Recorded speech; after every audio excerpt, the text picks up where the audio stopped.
So Samsung's fifth and presumably final Galaxy S25 smartphone is here, and it's the Fan Edition, yay! AKA the one that's not quite as good, but also a wee bit cheaper, but not by much, edition.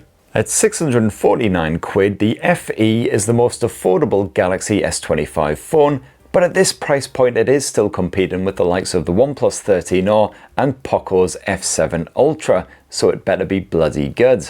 So FME, is the FE actually worth it? Well, I've had my SIM slapped in there for just over a week now. I've been using it as my full-time smartphone, so here's my full review. And for more on the latest and greatest tech, please do book subscribe, ding the old notifications bell. Cheers! So Samsung has managed to slim down the Galaxy S25 FE ever so slightly compared with last year's S24 FE. It's a wee bit lighter as well, just 190 grams, quite easy on the wrists. Of course, we're not quite talking on the same level as the supremely slender Galaxy S25 Edge. But on the flip side, the Fan Edition also doesn't suffer from battery life that's total bollocks. So, you know, swings and roundabouts. You've got a similar screen size to the Edge and the Plus at 6.7 inches. So yeah, certainly the Fan Edition, not the easiest to use one-handed, especially as you don't have any kind of handy finger shelf around back. These wee camera notches don't really cut it. And then sadly, like most smartphones these days, you've got those iPhone-esque flat edges and sharp corners. That definitely deducts a few points from the old hand feel experience. And then those bezels surrounding the screen are sort of slim-ish like the other S25 phones, although if I was to pull on my pedantic pants, I'd have a wee moan that they're not entirely symmetrical. That bottom lip is a wee bit fatter. But overall, looks and feels rather premium, from the metal edging to the smart matte finish around back. You can grab this in a small selection of colours: jet black, white, icy blue, or this here navy tone, which gets my official spurt of approval. As usual, Samsung has slapped its ARM aluminium metal frame on there, and then you've got Victus Plus glass front and back rather than Victus 2 in the regular S25. And so far, touch wood, no scratches or scuffs to speak of, although of course it's very early days. And that rear end does a sterling job of evading greasy, grimy, nasty, mucky stuff. I seem to somehow have the oiliest fingers in the whole of tech YouTube twattery, and yet despite excessive fondling, this thing just stays nice and clean. Oh, and as you would expect of a phone that's at this sort of price point, IP68 water and dust resistant as well, so it can get all gritty, sandy, wet, whatever. You can even drop it in a sink or a bath or whatever and it'll be absolutely fine.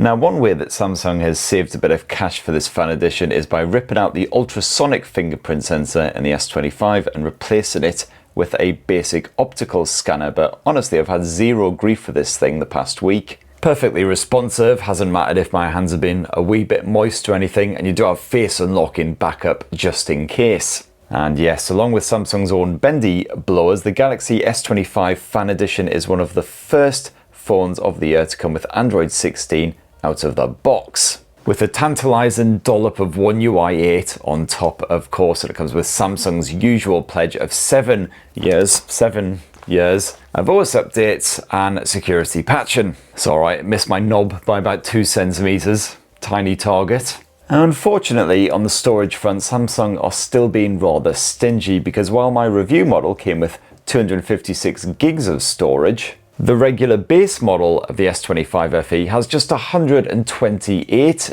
gigs. You actually have to upgrade to get 256, which thankfully it's only £50 more. But you're basically going to have to do that if you take a lot of photos, shoot a lot of videos, and download whopping great buggers like Genshin Impact or Wuthering Waves. I mean, I've only had this thing one ruddy week and I've already used 104 gigs. I figured since Samsung slapped 256 gigs as standard into their cheaper Galaxy A56 and A36 smartphones that they were turning a corner, and 256 gigs was going to be the standard now, but sadly apparently bloody not. And of course bugger all micro SD support to expand the storage, but you do have a physical SIM slot and you can slap an eSIM on there too. And I found the connectivity has been absolutely fine on this thing. I've been out and about quite a bit with various launches and pre-briefs and everything, and yeah, 4G, 5G, no worries whatsoever. And the Wi-Fi 6E, there is no Wi-Fi 7 support, but that's been flawless too. And you'll essentially enjoy the exact same OneUI experience here on the Galaxy S25 FE as the rest of Samsung's S25 family.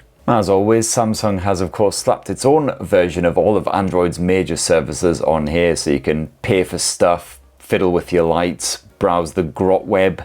I was on this website looking for stuff for my kids, obviously. Oh shit, they got a pumpkin Kuromi. And of course, Samsung has hoyed a whole bunch of AI shenanigans onto the Galaxy S25 FE, including a pretty decent translation tool so you can harass hapless foreigners in their own language. A mostly pointless daily briefing, which the main function seems to be telling you your calendar and the weather. Also sometimes suggests Spotify playlists you might like, but for some reason, despite the fact that 99% of what I play is either heavy metal or Disney music, seems to really think I'm into smooth jazz. Nice. And there's also an amusing lock screen effect which can change the photo to mirror the weather going on outside. So some of the Samsung AI stuff is pretty decent, but honestly the majority of the AI tools that I use on this thing are basically Google's own efforts. Mostly Gemini and of course Circle to Search as usual. What I've been most surprised by in the whole software experience here is this past week I've experienced pretty much zero bugs or glitchy behavior on the S25 FE, and that's despite it coming with Android 16. And meanwhile, Google's Pixel 10 smartphones also launched with Android 16, of course, and I've had nothing but trouble and just dodgy, balky shenanigans with them. So, you know, fair play to Samsung, whatever they've done to make everything nice and stable on here. But yeah, it's just been a really refreshingly bug-free time. Now, the Galaxy S25 Fan Edition phone boasts a 6.7-inch dynamic AMOLED 2X display, kind of similar to, again, the Plus and the Edge models. But the S25 FE's panel not quite as sharp with a Full HD Plus resolution, but it is still perfectly crisp for browsing or editing pics, bit of gaming, watching bald prongs on YouTube. Actually, you might prefer a low-res screen for that. You got full HDR10 Plus streaming support as usual, and while this screen isn't quite as bright as some of the other S25 displays, it's still perfectly bright enough so you're not squinting and clutching this bloody thing 4 inches from your face whenever you venture outdoors.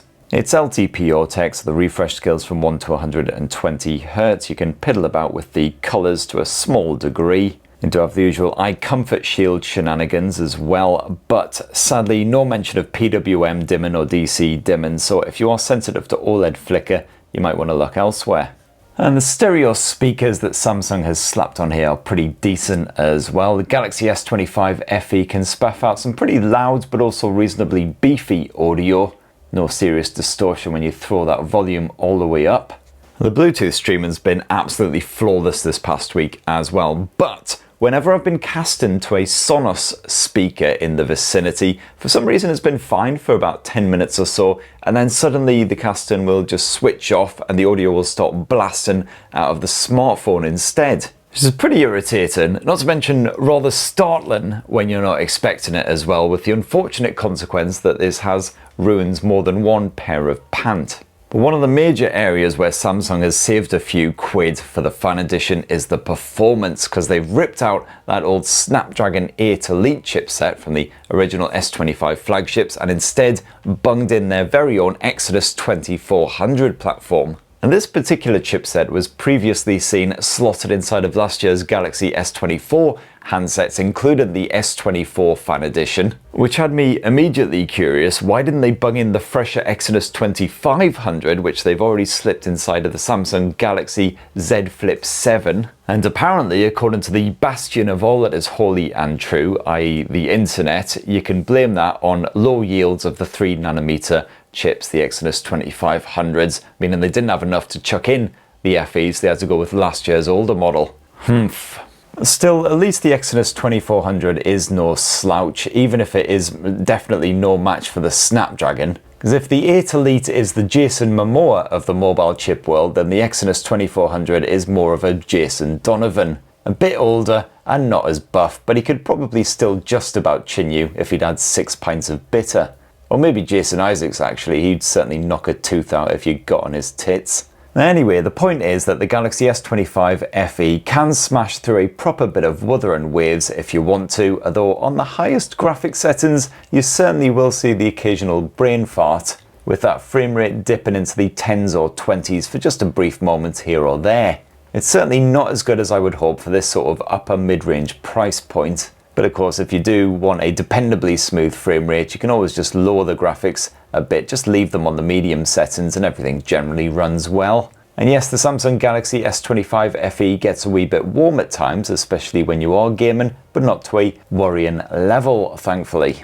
And yes, the OneUI gaming mode is rather basic compared to what you'll find on Oxygen OS or Color OS devices, etc. But you've got some simple features slapped on there and you can tweak the performance level for more hardcore games.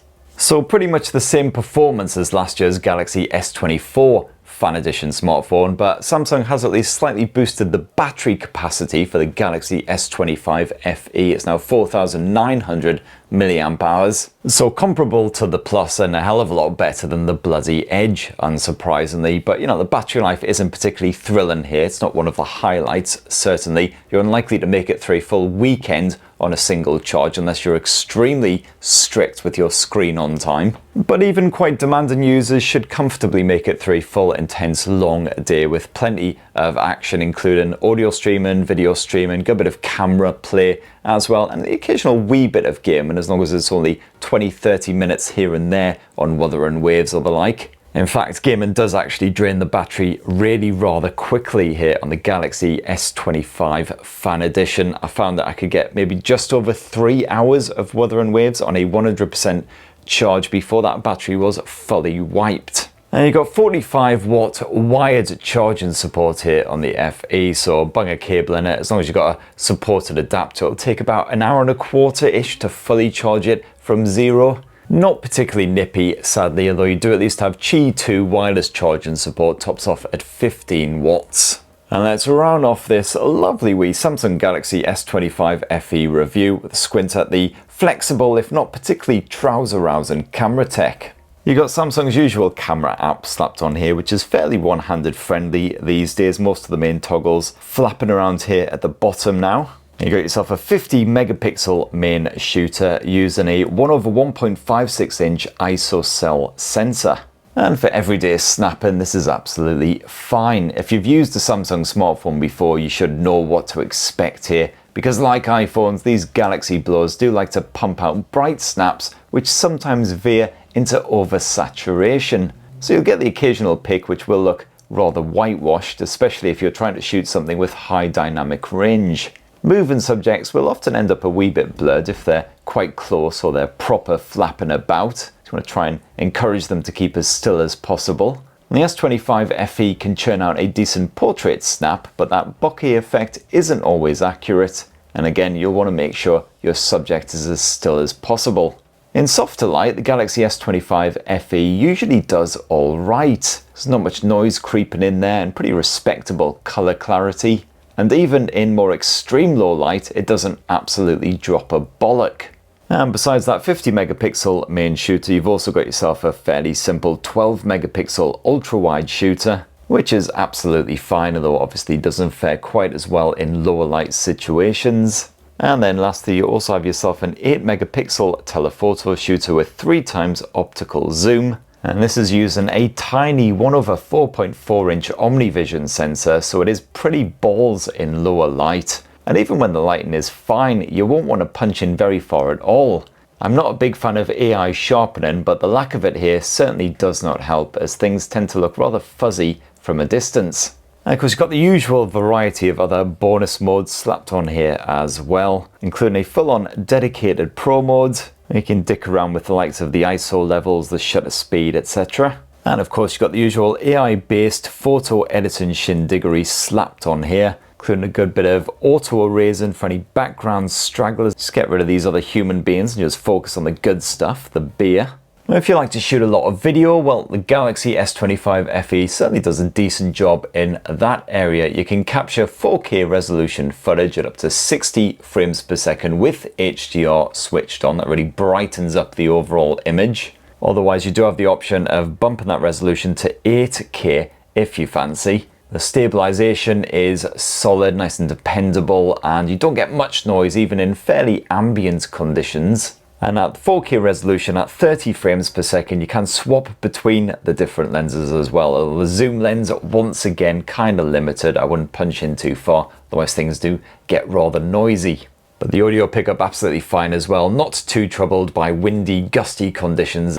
And using the old selfie camera on the Galaxy S25 FE, you can record up to 4K resolution video at 30 or 60 frames per second with HDR10 Plus enabled once more. And this is perfectly good for all your video chat action. My voice was cleanly picked up even when the phone was propped up at the other side of a decent sized room. So overall, good stuff. And there you have it, my lovelies. That in a absolutely delicious wee nutshell is the Samsung Galaxy S25 FE and what I reckon after using it as my full-time smartphone for this past week. And I gotta say, you know, it's not a bad blower at all, although personally I'd probably rather go for a OnePlus 13R or similar at this sort of price. If you're a hardcore gamer, you will get more out of the Poco F7 Ultra, which of course keeps that Snapdragon 8 Elite chipset. Now, hoping that Samsung will throw in some pretty good deals on the S25 FE soon, because I think it's just that little bit overpriced right now for what you get, especially as it's last year's Exynos chipset tech stuffed in there.